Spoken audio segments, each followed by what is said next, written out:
واقعہ کربلا کی اصل وجہ کیا بنی؟ واقعہ کربلا کا آغاز ہو جاتا ہے غزوہ بدر سے۔ 32 سردار تھے، ان 32 سرداروں میں سے 24 سرداروں کو علی نے مارا۔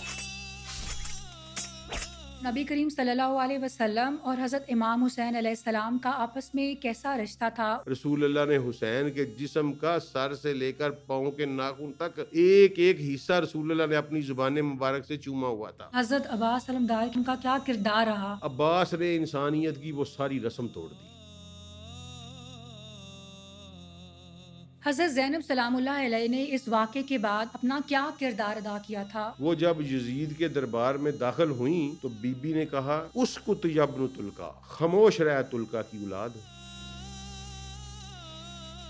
یوم عاشور والا جو دن تھا، اس دن حضرت امام حسین علیہ السلام نے جو آخری گفتگو کی تھی، کیا کلمات تھے اور ان کا کیا جذبہ تھا؟ انہوں نے کہا مجھے پہچانو میں کون ہوں۔ حر بن یزید اس نے پہچان لیا، وہ اپنی عاقبت سنوار گیا۔ رسول اللہ کی بیٹیوں کو سواریوں کے اوپر باندھ کے بازاروں میں گھمایا گیا۔ اگر حسین کی قربانی نہ ہوتی تو آج اس زمین پر لا الہ الا اللہ کا کوئی کنسیپٹ نہ ہوتا۔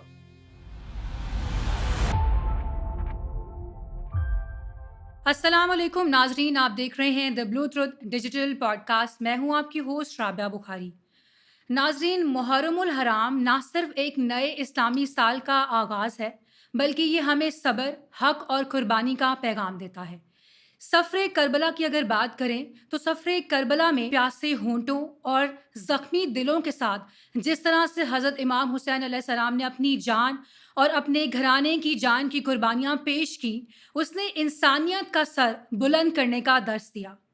شہادت حضرت امام حسین علیہ السلام کی اگر بات کر لی جائے تو وہ ہمیں یہ سکھاتا ہے کہ حق کے لیے کھڑے رہنا ہی اصل کامیابی ہے، اس کے لیے چاہے آپ کو کتنی ہی بڑی قیمت کیوں نہ ادا کرنی پڑے۔ اسی کے اوپر بات کریں گے۔ میرے ساتھ موجود ہیں اسلامک اسکالر عبدالسلام صاحب۔ السلام علیکم سر، کیسے ہیں آپ؟ وعلیکم السلام، الحمدللہ۔ سر، محرم الحرام کی بات کریں گے۔ محرم الحرام کی اسلامی تاریخ میں کیا اہمیت ہے؟ اعوذ باللہ من الشیطان الرجیم، بسم اللہ الرحمن الرحیم۔ ربی ادخلنی مدخل صدق واخرجنی مخرج صدق واجعل لی من لدنک سلطانا نصیرا۔ اللہم صلی علی سیدنا محمد وعلی آلہ وصحابہ وازواجہ وبارک وسلم۔ دیکھیں، محرم الحرام کی جو اسلام میں اہمیت ہے نا جی، بعض ہمارے ہاں یہ صرف مشہور ہو گیا ہوا ہے کہ واقعہ کربلا سے ہی منسوب ہے۔ میں اس کو اس طرح لیتا ہوتا ہوں کہ واقعہ کربلا جو ہے وہ محرم سے منسوب نہیں ہے، محرم واقعہ کربلا سے منسوب ہے۔ محرم کی جو ہے ایک اپنی سینکٹیٹی ہے، جو اللہ کے نظر میں اس کا راز کیا ہے وہ ہم نہیں جان سکے، کیونکہ جب رسول اللہ صلی اللہ علیہ وسلم مدینہ تشریف لائے تو اس وقت انہیں پتہ چلا کہ یہودی جو ہیں وہ 10 محرم کا روزہ رکھتے ہیں، ٹھیک ہے؟ اچھا جی، تو پوچھا گیا کہ کیوں رکھتے ہو؟ تو انہوں نے کہا جی یہ وہ دن تھا جس دن فرعون غرق ہوا تھا، ٹھیک، اور موسیٰ علیہ السلام کامیاب ہوئے تھے اور اپنی قوم کو لے کے نکل آئے تھے، ٹھیک ہے۔ تو ہم اس کے شکرانے کے طور پر روزہ رکھتے ہیں۔ تو رسول اللہ صلی اللہ علیہ وسلم نے فرمایا کہ موسیٰ میرے بھائی تھے، مجھ پہ زیادہ فرض ہے کہ میں ان کا شکرانہ ادا کروں، لہذا میری امت کے لیے حکم ہے کہ یہ 2 روزے رکھے، ٹھیک ہے، 9th بھی رکھے اور 10th بھی رکھے۔ اچھا، اس کے علاوہ ہمیں بہت ساری روایات ملتی ہیں کہ قیامت بھی جو قائم ہوگی نا وہ 10 محرم کو ہی قائم ہوگی۔ اب یہ موسیٰ کی فرعون کے خلاف سربلندی، قیامت کا قیام، اور اس کے درمیان میں حسین علیہ السلام کی قربانی، یہ ایک ایسی ٹرائکا ہے جو آپ کو علم کے ایک سمندر کی طرف لے جاتی ہے اور حسین علیہ السلام کو ایک ایکسٹرا آرڈنری شخصیت بنا دیتی ہے۔ یہ اس ڈیٹ کے ساتھ حسین کی قربانی کو جوڑنا، اس کے پیچھے ایک بہت بڑا میسیج ہے۔ وہ میسیج یہ ہے کہ اسلامک سالویشن جو ہے، اسلامی دین، اگر کیونکہ میں نے کہیں پڑھا نہیں، میرا گمان غالب یہ ہے کہ اسماعیل کی قربانی بھی 10 محرم کو ہوئی ہے۔ اچھا، یہ میرا گمان غالب ہے، میں اس پہ ابھی کنفرم نہیں ہوں، میں ریسرچ کر رہا ہوں۔ آپ کو ایسا لگتا ہے؟ اس کی وجہ پتہ کیا ہے؟ وجہ یہ ہے کہ جب ہم قرآن پڑھتے ہیں اور اسماعیل کی قربانی کا ذکر آتا ہے نا، تو وہاں اللہ کہتا ہے کہ ہم نے اس اسماعیل کو بچا لیا اور اس قربانی کو ترک کر دیا آخری آنے والے پر۔ وہ جو اسماعیل سے چھری اٹھائی گئی تھی نا، وہ حسین کے سر پہ پھری۔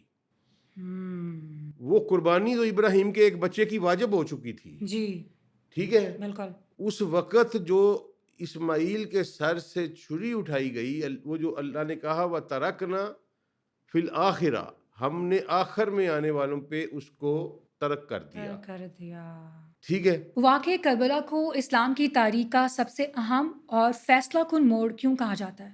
10 محرم کا ایک امپورٹنٹ رول ہے، اور حسین کو اس کے ساتھ جوڑنے کا مقصد یہ ہے کہ حسین کی قربانی ہی ہے جس نے اسلام کو پھر جلا بخشی اور اسلام آج تک قائم ہے۔ لوگ اس کو ایک جنگ لے لیتے ہیں، لوگ اس کو، بعض ناخلف لوگ اس کو سیاسی لڑائی کہہ دیتے ہیں، بالکل۔ بعض اس کو دو شہزادوں کی ضد کہہ دیتے ہیں، ٹھیک ہے؟ یہ بالکل قطعی طور پر ایسا نہیں تھا۔ اگر حسین کی قربانی نہ ہوتی تو آج اس زمین پر لا الہ الا اللہ کا کوئی کنسیپٹ نہ ہوتا۔ جو بندہ لا الہ الا اللہ کو سمجھتا ہے اس کو حسین کی قربانی سمجھ آتی ہے، اور جو حسین کو سمجھتا ہے اس کو لا الہ الا اللہ سمجھ آتا ہے۔ اس لیے اقبال نے کہا تھا کہ حسین بنائے لا الہ الا اللہ، یعنی لا الہ الا اللہ کی بنیاد جو ہے وہ حسین ہے، ٹھیک ہے؟ جس نے حسین کو نہیں سمجھا اس کو کنسیپٹ ہی نہیں ہے لا الہ الا اللہ کیا ہوتا ہے، ٹھیک ہے؟ تو اس لیے محرم الحرام کی اہمیت میرا خیال ازل سے ہے۔ حسین کو اس امت کے لیے اس کے ساتھ اس لیے جوڑا گیا کہ حسین کے بغیر اس امت کی کوئی حیثیت نہیں ہے۔ عبدالسلام صاحب، نبی کریم صلی اللہ علیہ وسلم اور حضرت امام حسین علیہ السلام کا آپس میں کیسا رشتہ تھا، اس کو بھی ذرا بیان کیجیے گا۔ میں آپ کو اس سے پہلے ایک مثال دیتا ہوں۔ جی۔ رسول اللہ صلی اللہ علیہ وآلہ وسلم مسجد سے صبح فجر کی نماز پڑھا کے جب نکلتے ہوتے تھے نا، جی۔ تو مدینے کی عورتیں پانی کے کٹورے لے کے نا تو لائن بنا کے کھڑی ہوئی ہوتی تھی، اچھا۔ اور ان کا مطالبہ یہ ہوتا تھا کہ رسول اللہ اس میں اپنے ہاتھ ڈبوتے جائیں تو ہم جا کے اپنے جو پینے والا پانی ہے اس میں مکس کر لیں گے، کھانے پکانے والے پانی میں مکس کر لیں گے۔ اچھا۔ ہاں، تو سید رسول اللہ پھر اس میں ہاتھ ڈبوتے ایسے ایسے چل جاتے نا، ڈبوتے جاتے۔ لوگوں نے کہا کہ ایک تو سردی تھی بہت زیادہ، ایک دن لوگوں نے اعتراض کیا کہ خدا کا خوف کرو، رسول اللہ کو تکلیف دے رہی ہو، اتنا ٹھنڈا پانی ہے۔ رسول اللہ نے کہا نہیں، ان کو کرنے دو۔ یعنی میں یہ بات آپ کو اس لیے بتائی ہے کہ سیدی رسول اللہ صلی اللہ علیہ وآلہ وسلم کا ایک انگلی، ایک ناخن، ایک بال ٹچ ہو جائے نا تو انسانوں کی تقدیریں بدل جاتی ہیں۔ بالکل صحیح کہہ رہے ہیں۔ ٹھیک ہے؟ اماں ام سلمہ سلام اللہ علیہ کے پاس سیدی رسول اللہ صلی اللہ علیہ وسلم کا ایک کالا جبہ تھا جو رسول اللہ پہنا کرتے تھے، تو بعد میں اماں نے رکھ لیا۔ تو جب کوئی بیمار ان کے پاس آتا دعا کے لیے تو اماں اس جبے کو نکالتی، اس کو پانی میں بھگوتی اور وہ پانی اس کا دون اس مریض کو پلا دیتی تو وہ ٹھیک ہو جاتا۔ میں نے خود اپنی آنکھوں سے دیکھا ہے لوگ جن کے پاس منہ مبارک ہیں، جی، ٹھیک ہے، ان کے گھروں میں خوش قسمت لوگ خوش ہیں۔ قسمت لوگ ہیں، ایسی۔ اب یہ ساری واقعات میں نے کیوں سنائے ہیں؟ اس لیے سنائے ہیں کہ ایک ناخن رسول اللہ کا، ایک بال، اس سے تقدیر بدل جاتی ہے۔ حسین نے تو رسول اللہ کی زبان چوسی ہوئی ہے اور رسول اللہ نے حسین کی زبان چوسی ہوئی ہے، ٹھیک ہے؟ اور آپ کو ایک واقعہ ہے کہ رسول اللہ صلی اللہ علیہ وسلم نے حسین کو کندھوں پہ اٹھایا ہوا تھا، تو گزر رہے تھے مدینہ کی ایک گلی سے، تو سیدنا عمر نے کہا کہ واہ کتنی شاندار سواری ہے، ٹھیک ہے؟ تو سید رسول اللہ نے کہا نہیں، سوار بھی شاندار ہے، خالی سواری شاندار نہیں، سوار بھی شاندار ہے۔ سوار بھی شاندار ہے، ٹھیک ہے؟ اچھا، اس کے بعد جو سب سے امپورٹنٹ بات میں اس حوالے سے کرنا چاہتا ہوں نا، جب رسول اللہ صلی اللہ علیہ وسلم نے اپنے ان دو بیٹوں کو، جناب حسن اور جناب حسین علیہم السلام کو، کہا کہ سیدہ شباب اہل جنہ، کہ یہ اہل جنت کے نوجوانوں کے سردار ہیں۔ ہوں، تو ایک بات آپ کے ناظرین کے لیے کہ یہ ذہن میں رکھیں کہ اللہ کے ہاں کسی وراثتی تعلق کی کوئی اہمیت نہیں۔ ہوں، حسین اور حسن سلام اللہ علیہ اگر جنت کے سردار ہیں تو وہ ان اس وجہ سے نہیں ہیں کہ وہ رسول اللہ صلی اللہ علیہ وسلم کے بیٹے ہیں یا ان کے نواسے ہیں، ٹھیک، اس وجہ سے نہیں ہیں۔ ٹھیک ہے، ٹھیک، کیونکہ اللہ کے ہاں یہ قانون ایگزسٹ ہی نہیں کرتا۔ ہوں، ٹھیک ہے، جو پرائموجینیچر کا قانون ہے نا جی، جی جی جی جی، کہ جو جینیٹکس میں وہ اللہ کے ہاں، اللہ نے صحیح ہے، دیکھے نوح کے بیٹے کو روڑ دیا، ابراہیم کے ہاں، باپ کو فرق کر دیا، ٹھیک ہے نا۔ اللہ کے نزدیک یہ قانون، حسین اینڈ حسن علیہم السلام، ان کی قربانیاں، ان کا کردار، ان کا تقوی، ان کا زہد، اور آخر پہ آگے پھر ان کی قربانیاں اس قابل ہے کہ ان کو جنت کا سردار بنایا جائے۔ امت میں کوئی ان کے پیرلر نہیں ہے، کوئی ان کے برابر نہیں ہے۔ یہ مقام لوگ سمجھتے ہیں کہ رسول اللہ نے اپنے بیٹوں کو نواسے ہونے کی وجہ سے دیا۔ رسول اللہ کو اللہ نے بتایا ہوا تھا کہ انہوں نے یہ کرنا ہے، ان کے ساتھ یہ ہونا ہے۔ ایک وقت تھا کہ حسن اور حسین سلام اللہ علیہم اجمعین، ان کی پورا رجیم دشمن تھا۔ ٹھیک، ٹھیک ہے جی، کتابیں لکھوائی جا رہی تھیں، واقعات بنائے جا رہے تھے، آج تک ان کے کردار پہ کوئی حرف نہیں اٹھا سکا۔ ہوں، ٹھیک ہے نا، آپ کو کوئی بھی کبھی بھی یہ نہیں ملے گا کہیں بھی کہ یہاں حسین نے یہ خطا کی، یہ خطا کی، نہ بچپن میں، نہ جوانی میں، نہ بڑھاپے میں۔ صحیح، ٹھیک ہے، کوئی ایک لفظ آپ کو پوری دنیا کے لٹریچر میں نہیں ملتا جو ان کے کردار پہ انگلی اٹھا سکے۔ ہوں، تو اس کا مطلب ہے کہ اس کے بعد پھر امام حسن علیہ السلام کی قربانی دیکھ لیں۔ جی، ٹھیک ہے، اور پھر امام حسین نے تو اخیر کر دی نا، وہ تو اینڈ کر دیا۔ تو یہ سارا کچھ اللہ نے رسول اللہ صلی اللہ علیہ وسلم کو بتایا ہوا تھا، جی، اور یہ بہت مشہور ہے کہ سیدی رسول اللہ صلی اللہ علیہ وآلہ وسلم اپنے گھر میں بیٹھے رو رہے تھے، آنسو ٹپ ٹپ گر رہے تھے، اور حسین گود میں تھا۔ تو ام سلمہ نے پوچھا کہ یا رسول اللہ کس نے آپ کو رلایا ہے؟ تو فرمایا کہ ابھی ابھی ایک ایسا فرشتہ جو کبھی زمین پر نہیں آیا، جو کبھی زمین پر نہیں آیا، اس نے مجھے آ کے بتایا ہے کہ میں اس اپنے بیٹے سے کھیل رہا تھا، تو اس نے مجھے کہا ہے کہ یا رسول اللہ آپ اس بچے سے پیار کرتے ہیں؟ تو میں نے کہا ہاں یہ میرا بیٹا ہے، میں اسے پیار کرتا ہوں۔ تو اس نے کہا کہ اس کو تو آپ کی قوم پیاسا بچوں سمیت قتل کر دے گی۔ تو پھر اس نے مجھے وہ مٹی لا کے دکھائی ہے اوکے، اس زمین کی جس پہ اس کو قتل کیا جائے گا۔ اچھا، تو میں اس کی وجہ سے میرے آنسو جو ہیں وہ جاری ہو گئے۔ یعنی حسین کی اس شہادت پہ آنسو بہانا عین سنت رسول ہے۔ یس، دیکھیں میرا یہ ایمان ہے کہ قیامت اس وقت تک انسانیت سے ایک جرم ہوا ہے۔ میں اکثر یس، کہتا ہوتا ہوں کہ انسانوں تم پچھتاؤ گے، حسین کہاں سے لاؤ گے۔ یس، انسانوں سے ایک جرم ہوا ہے، اوورال یہ انسانیت کا جرم ہے، انسانیت کا قتل ہے، انسانیت کا جرم ہے۔ جی، قتل تو انسانیت کا ہے، لیکن انسانیت نے خود انسانیت کو کے قتل ساتھ کیا جرم ہے۔ کیا، جب تک اس روئے زمین کے ہر گھر میں، ہر گھر میں دوبارہ ریپیٹ کر رہا ہوں، ہر گھر میں، ہر خیمے میں، چاہے وہ اینٹوں کا بنا ہو، چاہے پتھر کا، چاہے اون کا، چاہے لیدر کا، جب تک حسین کا سوگ نہیں منایا جائے گا قیامت قائم نہیں ہوگی، بے شک، انسانیت کی جان نہیں چھوٹے گی۔ ٹھیک ہے، کیونکہ اس کے اوپر رسول اللہ نے آنسو بہائے ہیں۔ بے شک، اور میں آپ کو ایک سائنٹیفک تجزیہ دے دیتا ہوں کہ یہ کائنات کا جو بیسک اسٹرکچرل یونٹ ہے نا، وہ ایٹم ہے۔ ٹھیک ہے جی، یعنی ایٹم سے مالیکول بنتے ہیں، مالیکول سے پھر یہ ساری چیزیں بنی ہوئی ہیں۔ اب اس کائنات کے تمام ایٹم اگر مل جائے نا، ایک طرف ایک پلڑے میں ڈال دیے جائیں، اور رسول اللہ صلی اللہ علیہ وآلہ وسلم کا آنسو جو ہے وہ ایک پلڑے میں ڈال دیا جائے، ٹھیک ہے، تو وہ پلڑا جو ہے نا وہ جھک جائے گا، ایک آنسو والا. اور اسی طرح اگر رسول اللہ صلی اللہ علیہ وسلم کے لاکھوں کروڑوں آنسو ہوں تو وہ ایک پلڑے میں ہوں تو رسول اللہ صلی اللہ علیہ وسلم کے خون کی بوند جو ہے وہ اس دوسرے پلڑے میں ڈال دی جائے تو خون کی بوند والا جو پلڑا ہے نا وہ جھک جائے گا.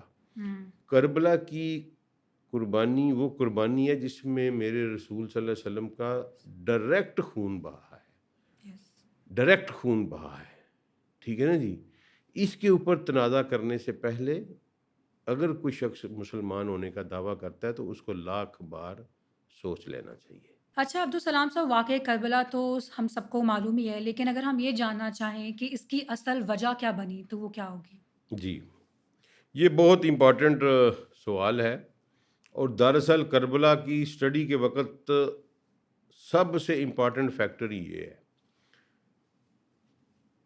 جو کوئی شخص بھی انالیٹیکل اسٹڈی کرے گا نا وہ یہ دیکھ کر سب سے پہلے حیران ہو جائے گا کہ ایک ایسی امت جس کے پاس اپنے رسول کے علاوہ کچھ نہیں ہے. آپ ریڑھی والا جو ان پڑھ بندہ ہے یا ٹانگا گھوڑا چلانے والا کسی کو روک کے پوچھ لیجئے گا کہ تمہیں اللہ سے کون بچائے گا تو وہ کہے گا کہ میرے رسول بچائیں. ٹھیک ہے. یعنی یہ مسلمانوں کے جینیٹکس میں انکلکیٹڈ چیز ہے کہ ہمارے رسول ہمیں اللہ سے بچا لیں گے. اب یہ کیا فیکٹر ہوا کہ وہی امت نے اپنے رسول کی ڈائریکٹ اولاد ذبح کر دی. ٹھیک ہے.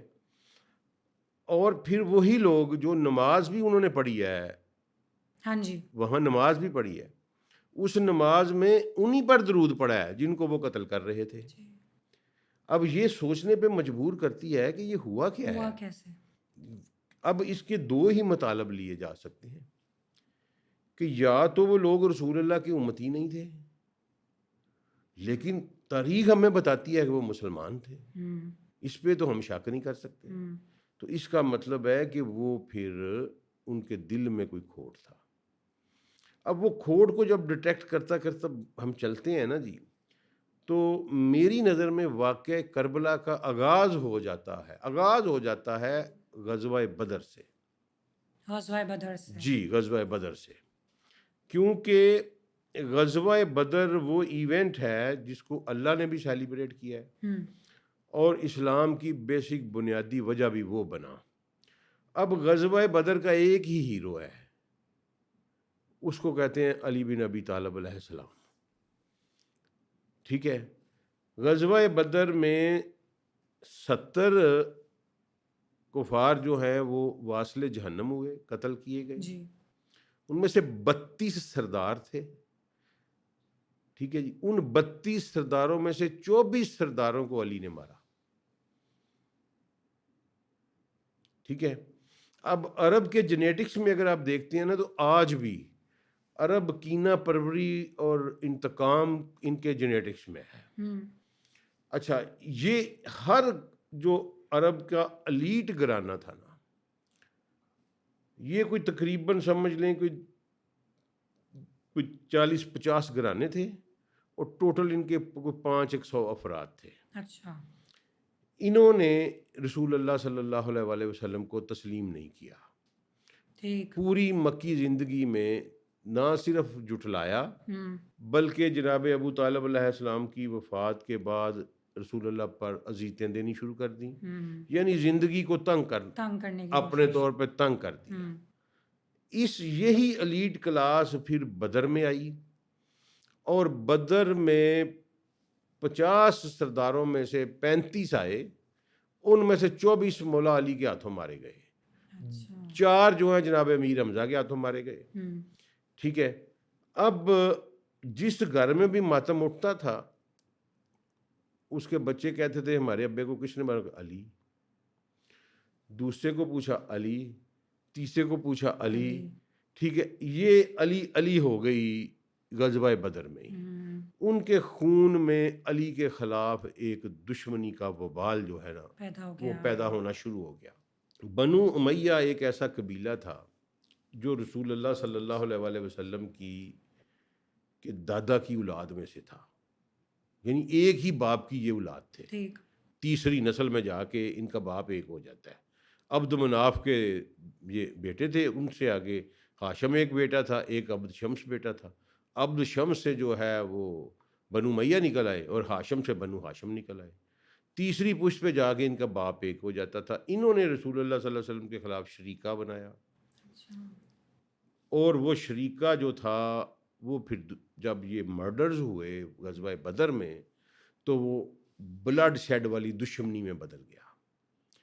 ٹھیک ہے، اب اس میں جب ہم دیکھتے ہیں تو مولا علی تو اپنے لیے کچھ نہیں کر رہے تھے، ٹھیک ہے نا۔ مثلا سب سے بڑی بات کہ بہت دیر تک اسلامک ہسٹری میں اس کے ٹریسز ملتے رہے ہیں، کیونکہ بعد میں بنو امیہ کے ہاتھ میں حکومت آ گئی تو ولید بن عقبہ ایک بندہ تھا جو عقبہ بن ابی معیط کا بیٹا تھا، وہ بعد میں گورنر بنا۔ وہ کہتا ہوتا تھا جی میرے باپ کو علی نے مارا ہے، ٹھیک ہے ٹھیک ہے۔ اچھا، اب علی نے کیسے مارا کہ وہ بندہ جو تھا وہ پہلا شخص تھا مکے کا جس نے رسول اللہ کو گریبان سے پکڑا تھا، ٹھیک ہے۔ وہی وہ خبیث انسان تھا جس نے وہ مشہور واقعہ اجری رکھنے والا رسول اللہ کی کمر پہ اسی نے اجری لا کے رکھی تھی، وہ غزوہ بدر میں قیدی ہو گیا، ٹھیک ہے جی۔ اس کو قیدی بن کے باندھ کے بٹھایا ہوا تھا۔ رسول اللہ وہاں سے روانگی کے لیے اپنے خیمہ مبارک سے باہر نکلے، جب وہ سواری پہ بیٹھنے لگے تو دیکھا کہ وہ بندہ پڑا ہے، تو فرمایا علی اس کو قتل کر دو۔ تو علی کے لیے تو وہ اللہ اور اس کے رسول کا حکم تھا، علی کوئی اپنی اپنی اس کے لیے ذاتی نہیں، اناد میں تو بالکل قتل نہیں کر رہے تھے، یس ٹھیک ہے نا جی۔ اس طرح نضر بن حارث کا ساتھ ہوا، نضر بن حارث کو بھی اس طرح ہوا، رسول اللہ نے فرمایا علی اس کو قتل کر دو۔ یہ وہ دو بندے تھے جنہوں نے بہت دکھ دیے ہوئے تھے رسول اللہ صلی اللہ علیہ وسلم کو۔ اچھا، ان کو جب یہ علی یہ ہو گیا، پھر احد میں بھی یہی ہوا، ٹھیک ہے۔ احد میں جو ایک اور بڑا قبیلہ تھا جن کے پاس چابی تھی کعبہ کی، آج بھی انہی کے پاس ہے، ٹھیک ہے آج بھی انہی کے پاس، کیونکہ فتح مکہ پہ رسول اللہ نے ان کو دے دی تھی، تو پھر رسول اللہ نے کہا تھا جو تم سے چھینے گا وہ ظالم ہوگا، تو ابھی بھی انہی کے پاس ہے۔ اس قبیلے، وہ بھی رسول اللہ کا بہت بڑا مخالف قبیلہ تھا، وہ عثمان بن طلحہ وغیرہ، وہ سارے کے سارے بھی مارے گئے مولا علی کے ہاتھوں سے، اور 5 تو اکٹھے ہی مارے گئے نا باری باری، وہ پرچم بردار تھے۔ ایک پرچم اٹھاتا آتا تھا مولا علی کے مقابلے میں، سر کٹواتا تھا، دوسرا پرچم پکڑ لیتا تھا، 5 تو بھائی اور چچا کٹھے ہی مارے نا مولا علی نے۔ اچھا، یہ سارے کا سارا غبار اور وبال جو ہے نا یہ جمع ہوتا گیا۔ اب آئی خندق میں وہ اب نا ایک بہت بڑا پہلوان لے کے آئے جس کا نام تھا عمر بن عبد ود، اوکے ٹھیک ہے۔ اس نے گھوڑے سے خندق بھی پھلانگ لی، خندق پھلانگ، وہ اس کے بارے میں یہ مشہور تھا کہ 1000 بندوں کے مقابلے میں یہ اکیلا کافی ہے، ٹھیک ہے، اتنا پاور، ہاں مشہور، اور وہ اس کا 8.5 فٹ قد تھا، اچھا ہاں جی ہاں جی، اور مولا علی کا 5.5 فٹ تھا۔ یہ ذرا کمپیریزن ذہن میں رکھیے گا، ٹھیک ہے۔ اچھا، اب وہ شخص نے جب پھلانگی نا خندق، تو رسول اللہ صلی اللہ علیہ وسلم کا کالے رنگ کا خیمہ تھا اور سارے لوگوں کو پتہ تھا کہ اس خیمے میں رسول اللہ تشریف فرمائے۔ اس نے رسول اللہ کے خیمے کے اوپر تیر مارا، اور وہ تیر رسول اللہ کے خیمے کو چیرتا ہوا خیمے میں اندر آیا، لیکن خوش قسمتی سے رسول اللہ خیمے سے باہر تھے اس وقت۔ اچھا، اس کے بعد اس نے نا بکواس کرنی شروع کر دی۔ اس نے کہا کہ بار بار کہتا تھا محمد میرے مقابلے پہ آؤ، وہ کسی کو نہیں بلاتا تھا۔ سید رسول اللہ نے وہاں کہا کہ کوئی ہے جو اس کتے کو خاموش کروائے، کوئی نہیں اٹھا، کوئی نہیں اٹھا۔ دوسری دفعہ کہا، کوئی نہیں اٹھا۔ تیسری دفعہ کہا تو علی اٹھے، ٹھیک ہے۔ تو رسول اللہ نے فرمایا کہ علی رک جاؤ، وہ عمر ہے، عمر بن عبد ود ہے، ٹھیک ہے۔ تو علی نے کہا یا رسول اللہ آپ دعا کر دیں، عمر بن عبد ود ہے تو پھر کیا ہے۔ تو پھر وہ صحابہ کہتے ہیں کہ ہم ایڑیاں اٹھا کے یہ لڑائی دیکھ رہے تھے، ٹھیک ہے۔ اور وہ بڑا شاندار ایک مکالمہ ہے جو ان دونوں کے درمیان میں ہوا۔ اس نے جب یہ دیکھا کہ میں 8.5 فٹ کا اور میرے مقابلے میں یہ بچہ سا آ گیا ہے، اب مولا علی کی عمر بھی اس کو 23-24 سال تھی، ہاں اتنی عمر تھی، ٹھیک ہے۔ تو اس نے کہا تو ہے کون، میرے مقابلے میں تو آج تک عرب میں آیا ہی کوئی نہیں، تو کون ہے؟ اس نے، انہوں نے کہا جی میں علی بن ابو طالب کا بیٹا ہے۔ اس نے کہا، انہوں نے کہا یار وہ تو میرا دوست تھا، تو میں تم سے نا لڑنا پسند نہیں، تمہیں میں نہیں چاہتا کہ تم میرے ہاتھوں سے قتل ہو۔ مولا علی نے کہا کہ میں چاہتا ہوں کہ تم میرے ہاتھوں سے قتل ہو۔ اس پہ وہ غصہ کر گیا، اس نے گھوڑے سے چھلانگ لگائی اور اپنے گھوڑے کی ٹانگیں خود ہی کاٹ دیں۔ Oh God. ٹھیک ہے، وہ گھوڑے کی ٹانگیں کاٹ کے تو ایک دم سے حملہ آور ہوا مولا علی پر، تو مولا نے اس کا وار روکا، لیکن وار روکتے روکتے سر میں زخم لگ گیا۔ ٹھیک ہے، وہ مولا کی شیلڈ ٹوٹ گئی، ٹھیک ہے، جس کو وہ کہتے ہیں، وہ کہتے ہوتے تھے جو آگے کرتے ہیں، ٹھیک ہے، وہ ٹوٹ گئی اور تلوار کا زخم یہاں لگ گیا۔ صحابہ کہتے ہیں کہ ہم پنجوں پہ کھڑے ہو کے یہ لڑائی دیکھ رہے تھے، کسی کے وہم و گمان میں بھی نہیں تھا کہ عرب میں کوئی عمر بن عبد ود کے مقابلے میں لڑ سکتا ہے۔ اچھا، وہ ایک اس کا وار روکا اور پھر ایک ہی جوابی وار گیا اور وہ 2 ٹکڑوں میں پڑا تھا سامنے۔ ٹھیک ہے، ہی واز سو پریشیس بندہ کہ اس پہ رسول اللہ کو آفر کی گئی کہ آپ 10,000 دینار لے لیں، اس کی لاش دے دیں۔ اچھا، قریش کے لیے وہ بندہ important اتنا تھا۔ امپورٹنٹ تھا۔ 10,000 دینار آپ کو پتا کتنا بنتا ہے؟ 4 ماشے کا ایک دینار ہوتا تھا، ٹھیک ہے، اچھا، یہ کوئی بنتا ہے کوئی 3.8 گرام، ٹھیک ہے جی، کا ایک، تو آپ اندازہ لگائیں کہ 10,000 کو کروڑوں روپیہ بنتا ہے، ٹھیک ہے۔ تو انہوں نے کہا، رسول اللہ نے کہا ہم لاشیں نہیں بیچا کرتے، اس کتے کو ان کو اٹھا کے لے جائیں، ٹھیک ہے، اچھا، نہیں لیے پیسے۔ اچھا، وہ مولا علی کے کھاتے پڑ گیا کہ اس نے عمر بن عبد ود کو بھی قتل کیا ہے، قتل کیا، ٹھیک ہے، ٹھیک ہے، پریشر بلڈ وہی پریشر بلڈ اپ ہوتا گیا۔ اچھا، وہ اب جس گھر میں بھی ماتم ہوا نا، مکہ کے جس ایلیٹ گھر میں بھی ماتم ہوا، ان کے بچوں کو پتا چلا کہ ہمارے باپ کو یا دادے کو یا چاچے کو یا بابے کو علی نے مارا ہے۔ حضرت زینب سلام اللہ علیہ نے اس واقعے کے بعد اپنا کیا کردار ادا کیا تھا، اس کے بارے میں بھی بتائیے گا۔ بی بی زینب سلام اللہ علیہ، لاکھوں کروڑوں درود و سلام ان کے اوپر، وہ جب یزید کے دربار میں داخل ہوئیں، ٹھیک ہے، تو یزید نے بکواس کرنی شروع کی کہ ھذا بدل یوم البدر۔ یہ جب سر پہنچا ہے نا جناب حسین علیہ السلام کا یزید کے دربار میں، تو پہلا جملہ جو اس ملعون کے زبان سے نکلا ہے نا، وہ یہ تھا کہ ھذا بدل یوم البدر، یہ یوم البدر کا بدلہ ہے۔ اور اس نے کہا آج میرے آباء و اجداد زندہ ہوتے تو دیکھتے کہ میں نے ان کے خون کا بدلہ لے لیا ہے۔ تو بی بی نے کہا اسکت یا ابن تلقا، خاموش رہے تلقا کی اولاد۔ تلق کس کو کہتے تھے؟ کہ جس کی گردن مارنا واجب ہو اس کو چھوڑ دیا جائے، احسان کر دیا جائے جس کے اوپر، یعنی سزائے موت جس کی واجب ہو لیکن اس پر احسان کر کے اس کو چھوڑ دیا جائے، اس کو عرب تلقا کہتے تھے۔ اور تلقا ہونا عرب میں بہت گندی بات تھی، ٹھیک ہے جی، بہت ہی مر لوگ کہتے تھے کہ مر جاندہ اس تو بہتر سی، اچھا، ٹھیک ہے، تلقا اتنا بڑا تھی۔ اچھا، وہ جب اس نے یہ تلقا کہا نا، تو وہاں ایک رومن سفیر بیٹھا ہوا تھا، اس کو عربی آتی تھی، وہ اٹھ کے کھڑا ہو گیا، اس نے کہا کون تلقا، کس نے کس کو چھوڑا ہے؟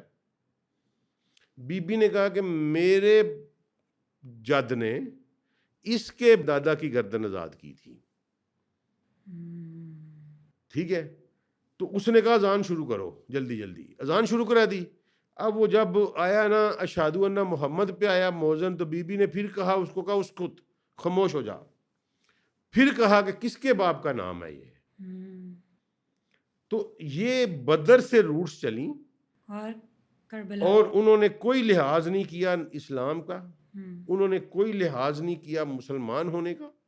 یہ فیکٹر تھا کہ وہ لوگ جو سامنے کھڑے تھے وہ رسول اللہ صلی اللہ علیہ وسلم کے خلاف بغض اور دشمنی میں اتنے بڑے ہوئے تھے، اب رسول اللہ کو تو وہ کچھ کہہ نہیں سکتے تھے، گالیاں دیتے تھے علی کو، کیونکہ انہیں پتا تھا کہ رسول اللہ کا نام لیں گے تو لوگ ٹکا بوٹی کر دیں گے۔ علی ان کے لیے ایک آسان شکار تھا، علی اللہ کے لیے سب کچھ کرتا رہا، اور اللہ کے کرنے کا صلہ اس کو یہ ملا کہ اس کو 90 سال ممبر رسول اور اسلام کی ہر مسجد میں علی کو گالی دی گئی، علی کو گالی دی گئی 90 سال، اور پھر علی کے بچے جو ہیں وہ ذبح کر دیے گئے۔ آج تک کسی جنگ میں ہم نے یہ نہیں دیکھا کہ 6 ماہ سے بچے سے لے کر، اور میں قربان جاؤں اس حوصلے پہ، اس جگر پہ، اس دل پہ، کہ جو سامنے کھڑے ہو کے اپنے بچے مرواتا رہا اور اس نے کہا کہ جتنے مرضی سر لے جاؤ، بیعت نہیں ملنی۔ یزید کی بیعت کا اصل مسئلہ کیا تھا اس کو بتائیں، اور حضرت امام حسین علیہ السلام نے اس کے اوپر سب سے جو مین امپورٹنٹ پوائنٹ ریز کیا تھا اور اعتراض کیا تھا وہ کیا تھا؟ کیونکہ حسین نے یہ کہا تھا کہ لا الہ الا اللہ کے بعد کسی شخص کو حکمرانی کا کوئی اختیار حاصل نہیں۔ لا الہ کی روح نکال لی جاتی اگر حسین اس کو تسلیم کر لیتے تو۔ صحیح کہہ رہے ہیں۔ اچھا عبدالسلام صاحب، اگر ہم کوفے کا تھوڑا سا ذکر کریں تو مجھے بتا دیجیے گا کہ کوفے کے لوگوں نے اتنی بڑی غداری کیوں کی تھی؟ پہلے وعدہ دیا، اس کے بعد پھر وعدہ توڑ دیا، اس کے اوپر تھوڑا سا ہائی لائٹ کر دیجیے۔ ابن زیاد جب کوفے میں آیا ہے، مسلم بن عقیل وہاں موجود تھے، 40,000 بندہ ان کے ہاتھ پہ بیعت کر چکا تھا، اور یار اس کے ساتھ 20 بندے تھے۔ چلے وہ امام حسین کا لبادہ اوڑھ کے جھوٹ بول کے چلا بھی گیا اگر، ٹھیک ہے جی، محل میں داخل بھی ہو گیا، تو آبادی تو ساری باہر تھی۔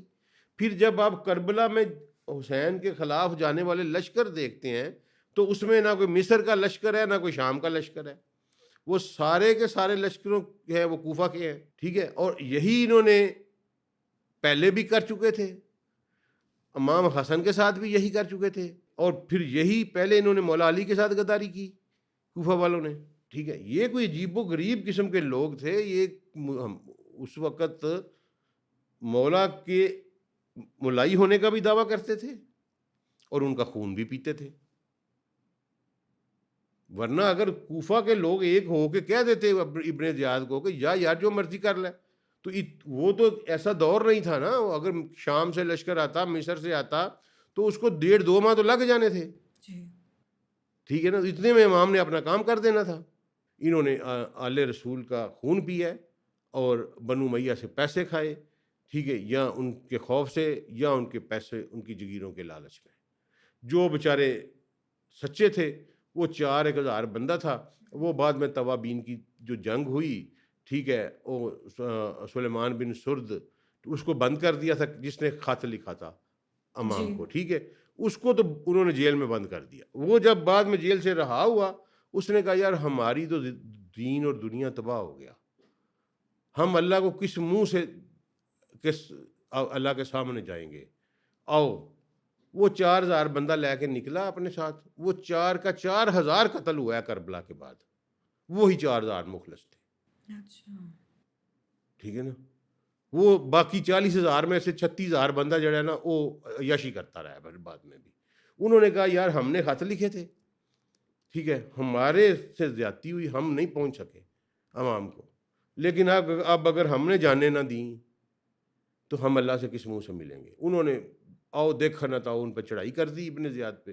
اس وقت تک شام کا لشکر بھی آ چکا تھا، ٹھیک ہے۔ انہوں نے ان سب کو 4,000 اس کو توابین کی تحریک ہے، ٹھیک ہے، توبہ کرنے والے۔ تو وہ 4,000 جن کے قیادت سلیمان بن سرد جو صحابی رسول تھے وہ کر رہے تھے، ٹھیک ہے جی، اور وہ سارے کے سارے انہوں نے قتل کر دیے۔ صحیح کہہ رہے ہیں۔ اچھا عبدالسلام صاحب، میں یہ دوبارہ سے چاہتی ہوں کہ آپ اس چیز کو ایکسپلین کریں۔ یوم عاشور والا جو دن تھا، اس دن حضرت امام حسین علیہ السلام نے جو آخری گفتگو کی تھی بی بی زینب سے اور بی بی سکینہ، اور ساتھ ہی ساتھ حضرت رباب جو ان کی بیوی تھی، کیا کلمات تھے اور ان کا کیا جذبہ تھا، اور ان کے ساتھ کتنے ساتھی ان کے موجود تھے جب وہ کربلا کے میدان میں دیکھیں، سب سے پہلے تو امام کی جو گفتگو ہے نا وہ امپورٹنٹ ہے، جو انہوں نے باہر نکل کے لشکر سے، اپنے مخالف لشکر سے کی۔ انہوں نے کہا مجھے پہچانو میں کون ہوں، ٹھیک ہے۔ اب یہ بات وہ کیوں کہہ رہے تھے کہ تم مجھ پہ درود پڑھتے ہو، اور مجھے ہی اس وقت امام کے سارے بچے مارے جا چکے تھے، جی، ٹھیک ہے۔ اس کے باوجود امام نے کہا کہ مجھے پہچانو میں کون ہوں، ٹھیک ہے۔ اور باقی جو اہل خانہ سے گفتگو تھی، بی بی زینب سے گفتگو تھی، وہ تو ایک رات پہلے کر چکے تھے۔ انہوں نے اجازت دے دی تھی کہ سب چلے جاؤ، ٹھیک ہے، چراغ بجھا دو اور سب چلے جاؤ، مجھے پتہ ہے کہ ان کو میرا سر چاہیے، ٹھیک ہے۔ تم لوگ، ایک بندہ بھی نہیں گیا، بلکہ آئے 72 تھے، شہید 118 ہوئے ہیں، جی، اس کا مطلب ہے بندے ادھر سے ادھر آ گئے۔ جی، کچھ ایسے لوگ ہاں جی، جس میں حر بن یزید جو ہے وہ اس کا ایک پرامیننٹ نام آتا ہے، حتیٰ کہ گھیر کے وہی لے کے آیا. لیکن جب امام نے یہ جملہ کہا کہ مجھے پہچانو میں کون ہوں، تو اس نے پہچان لیا. وہ اس مخالف لشکر سے نکل کے حسین کی قدموں میں آ گیا. ٹھیک ہے کہ مولا غلطی ہو گئی، وہ اپنی عاقبت سنوار گیا. جی، ٹھیک ہے. اور باقی وہ وحشی درندے لوگ تھے یار، وہ تو درندگی دیکھ کے پڑھی نہیں جاتی بندے سے. تکلیف. آپ یہ دیکھیں نا کہ جن کے گھرانے سے، جس گھر سے ہر بندے کو شفاعت ملنی ہے، اس کے بچوں کو نہ کفن نصیب ہوا نہ قبر نصیب ہوئی. یعنی ایسے بھی کوئی لوگ ہوتے ہیں کہ بندہ مار کے اس کے بعد اس کے جسموں پہ گھوڑے دوڑا دے.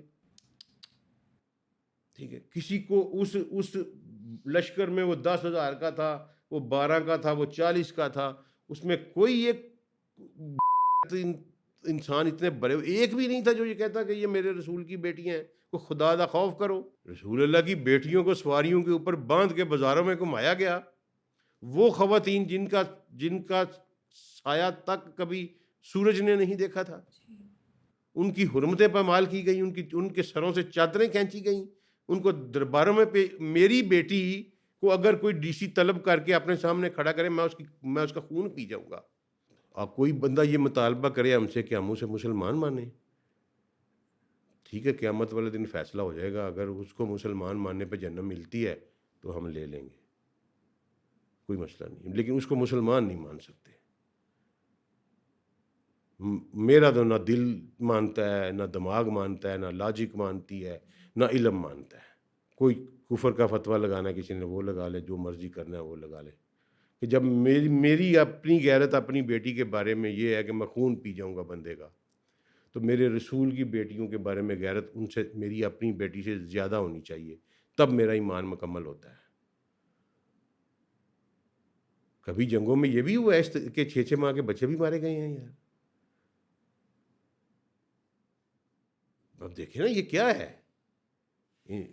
کوئی وہ تو حیوانوں سے، درندوں سے بدتر لوگ تھے جنہوں نے یہ سارا کچھ کیا ہے. اور ان کا دفاع کرنے والے، جو کوئی بھی ان کا دفاع کرتا ہے کسی بھی اینگل سے کرتا ہے، وہ انہی کا ساتھی ہے اور ان سے بڑا ظالم ہے. صحیح کہہ رہے ہیں. مثلا امام احمد بن حنبل نے کہا کہ میں حسین کے قتل میں جانے والے لشکر میں شامل ہوتا، ٹھیک ہے جی، اگر رسول اللہ مجھے معاف کر دیتے، مجھے جنت بھی مل جاتی، میں پھر بھی اپنے آپ کو اس قابل نہ پاتا کہ میں رسول اللہ کا سامنا کر سکوں. اور وہ بچے جن کے بارے میں رسول اللہ صلی اللہ علیہ وآلہ وسلم کو لوگوں نے اس وقت، وہ آنکھیں زندہ تھیں جنہوں نے دیکھا ہوا تھا کہ یہ بچے رسول اللہ کی کندھوں پہ سواری کرتے رہے ہیں، یہ رسول اللہ کی زبان چوستے رہے ہیں. رسول اللہ نے حسین کے جسم کا سر سے لے کر پاؤں کے ناخن تک ایک ایک حصہ رسول اللہ نے اپنی زبان مبارک سے چوما ہوا تھا. پورا جسم رسول اللہ چاٹتے ہوتے تھے، سونگھتے ہوتے تھے. اور پوری روایت میں، شیعہ سنی کی تمام روایات میں ایک جملہ نہیں ملتا کہ کبھی رسول اللہ نے ان کو اپنا نواسا کہا ہو. جب بھی کہا اپنا بیٹا کہا. اس امت کو شرم ہی نہیں آتی، آج تک شرم نہیں آتی. کیے جا رہے ہیں، آج بھی ان کا دفاع کیے جا رہے ہیں. پتہ نہیں کس منہ سے جائیں گے اپنے رسول کے سامنے. عبدالسلام صاحب، حضرت عباس علمدار کے بارے میں بتائیے گا، ان کی شخصیت کے بارے میں کچھ بتایا، ان کا کیا کردار رہا اس واقعہ کربلا سے متعلق. دیکھیں جی، ایک روایت ہے پوری دنیا میں نا، انسان کی سرشت میں شامل ہے. ستیلا رشتہ جو ہے وہ شریکہ ہوتا ہے. جی، ٹھیک ہے جی. یہ یوسف علیہ السلام کے بھائیوں کو دیکھ لیں، ستیلے بھائیوں نے کیا ہاں کیا. جی، عباس نے انسانیت کی وہ ساری رسم توڑ دی. ستیلے بھائی تھے نا، بالکل. ٹھیک ہے. وہ وفاؤں میں اس لیول پہ چلے گئے کہ پوری انسانیت میں عباس کی مثال نہیں ملتی. ستیلا بھائی ہمیشہ شریکہ ہوتا ہے. ٹھیک ہے. عباس وفا کا ایک چمکتا دمکتا ستارہ ہے. کسی نے وفا سیکھنی ہے تو جناب عباس علمدار سے سیکھے کہ وفا ہوتی کیا ہے. ٹھیک ہے نا. اور جو پانی بند کرنے کا واقعہ پیش آیا تھا، دیکھیں وہ لوگوں کو سب کو پتہ ہے. مختلف ٹھیک ہے نا. روایات ہیں، ہاں لیکن آپ مجھے بتائے گا کوئی مستند جو کہ بالکل حدیث کے دیکھیں اندر بھی مینشن کی گئی ہو. بات پتہ کیا جی، یہ بڑی چھوٹی چیز ہے، میں اس کو کوئی ویٹیج نہیں دیتا. جب بندے مار دیے یار، پانی بند کرنے والا کیا ہوا؟ فرض کریں اگر وہ پیاسے بھی نہیں بھی تھے تو کیا انہوں نے چھوڑ دیے ان کو؟ نہیں. ٹھیک ہے نا. مثلا اس سے بڑی بات اور کیا ہے کہ ایک بندہ اپنے 6 ماہ کے بچے کو لے کے آئے اور اس کو اور امام حسین کہتے ہیں کہ میرا بچہ پیاس سے منہ اس طرح کھول رہا تھا جیسے مچھلی پانی سے باہر ہو کے مرنے والی ہوتی ہے تو اس کے ہونٹ ایسے ایسے ہلتے ہیں نا. مجھے سب سے زیادہ غصہ ان لوگوں پہ نہیں جو کربلا میں کھڑے تھے. مجھے آج کے دور میں ان پہ غصہ ہے جو ان کا دفاع آج بھی کرتے ہیں. ٹھیک ہے نا. ہمارے لیے تو سمجھ لیں کہ سب کچھ ہی حسین ہے. حسین کے بغیر نہ دین مکمل ہے، نہ دنیا مکمل ہے، نہ آخرت مکمل ہے، نہ یوم حشر مکمل ہے. جب رسول اللہ نے ہی آپ کو پہچاننے سے انکار کر دینا ہے، کیا حسین نے وہاں کوئی رسول اللہ سے دور ہونا ہے؟ حسین نے وہاں کھڑے ہونا ہے اور کہنا یا رسول اللہ یہ میرے دشمنوں کا دفاع کرتا تھا. پھر آپ کہاں جائیں گے؟ کیا آج بھی مسلم دنیا میں ایسے حالات موجود ہیں جن کو کربلا کی روح کے ساتھ جوڑا جا سکتا ہے؟ دیکھیں کربلا نے ہی یہ درس دیا. یہ درس اس سے پہلے 2 چیزیں، آخری بات میں آپ کر کے ختم کرتا ہوں. 2 اسلام کے ایسے احکامات تھے جو سیدی رسول اللہ کے دور میں پورے نہیں ہو سکتے تھے. میں بڑی امپورٹنٹ بات کرنے لگا ہوں، جسٹ آف دی ڈسکشن ہے یہ. 2 ایسے احکامات تھے جو رسول اللہ کے دور میں ہو ہی نہیں سکتے تھے، پاسبلٹی نہیں تھی. وہ کیا تھے؟ ایک یہ کہ حکمران اگر ٹھیک ہو اور عوام باغی ہو جائے تو کیا ہوگا، کیا قانون ہوگا. ٹھیک ہے، کیسے کیا جائے گا. تو رسول اللہ کے خلاف عوام باغی ہوتے وہ تو کافر ہو جاتے پھر. ٹھیک ہے نا. وہ یہ ممکن رسول اللہ کے دور میں یہ ممکن نہیں تھا. اس کا امپلیمنٹ کر کے اس کی تعلیم دی جاتی. اور دوسری کہ اگر حکمران گندہ آ جائے تو پھر کیا رویہ ہے. ٹھیک ہے. یہ دونوں قوانین رسول اللہ نے اپنے گھر سے پورے کرائے. ٹھیک ہے جی. حکمران نیک پاک، عوام گندی ہو گئی علی کے خلاف. ٹھیک ہے. کیا ہوگا؟ وہ ساری قانون سازی، آج بھی بغاوت کی ساری قانون سازی علی سے اخذ کی جاتی ہے. ٹھیک ہے. مولا علی نے کہا کہ بھائی جو ہتھیار پھینک دے وہ اس کو مارا نہیں جائے گا، عورتوں کو لونڈی نہیں بنایا جائے گا، ان کا مال اگر یہ ہمارے بھائی ہیں. ٹھیک ہے نا جی. جو واپس آ جائے اس کو معاف کر دیا جائے گا. یہ سارے قوانین بغاوت کے مولا علی نے مرتب کیے، ان کی شخصیت سے مرتب ہوئے. اور حکمران خبیث آ گیا تو پھر حسین نے کتاب رقم کی کہ چاہے بچے مروانے پڑ جائے. یہ ایک رسول اللہ کا میسیج تھا کہ ایوان اقتدار کے اوپر تمہارے نمائندے کے علاوہ اور کوئی شخص نہیں بیٹھ سکتا، اور اگر کبھی یہ مرحلہ آئے تو تمہارا دین خطرے میں آ جائے گا. لہٰذا اگر تمہیں بڑی سے بڑی قربانی دینی پڑے تو دے دینا. تو رسول اللہ نے اپنے بچے مروا کے کہ کل کو قیامت والا دن کوئی یہ نہ کہے کہ ہمیں بڑی قربانی کا کہہ گئے تھے، اپنے بچے لے کے بیٹھے ہوئے ہیں. ٹھیک ہے. یہ قانون حسین نے پورا کیا کہ اگر خبیث حکمران آ جائے تو پھر کیا کرنا ہے. پھر یہ ہے کہ اپنے نظریے پہ کمپرومائز نہیں کرنا. ٹھیک ہے. آج بھی خامنائی نے یہی کیا ہے. اس نے کہا سر لے جو بیعت نہیں ملنی. یہی نعرہ تھا. اس کو خامنائی کو نہیں پتا تھا. ٹھیک ہے. ہم ساری عمر اس کی مخالفت کرتے رہے ہیں. یار ہمیں افسوس ہے، ہم معافی مانگتے ہیں اللہ سے. ٹھیک ہے نا. کہ اس کو نہیں پتا تھا کہ میں مارا جاؤں گا. ٹھیک ہے نا. وہ بنکر میں نہیں جا سکتا تھا. اس کے بعد بنکر نہیں تھے. کیوں نہیں کیا؟ اس نے کہا سر لے جو بیعت نہیں ملنی. وہی حسینیت لڑی ہے وہاں، حسین لڑا ہے ایران میں بھی. اور آج دیکھیں آج کا معجزہ، آج صبح میں پڑھ رہا تھا کہ انڈیا کے ایکسپرٹ کہہ رہے تھے کہ ایران جنگ جیت گیا ہے. یار یہ ہو سکتا تھا اس دنیا میں؟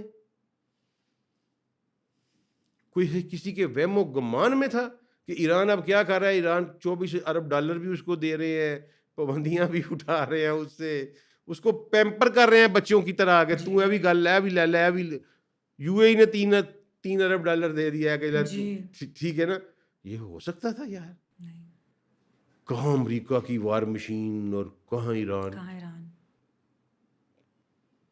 ٹھیک ہے نا. حق پر کھڑے تو یہ حسین اور حسینیت لڑتی ہے. ٹھیک ہے، یزیدیت نہیں لڑتی. آج کے دور میں یہ ہمارے سامنے ایک بہت بڑی اگزامپل، بہت بڑی اگزامپل ہے. جنگ چاہے یزید جیت جائے، آخری جملہ کہہ رہا ہوں کہ جنگ چاہے یزید جیت جائے، فتح ہمیشہ حسین کی ہوتی ہے. بے شک.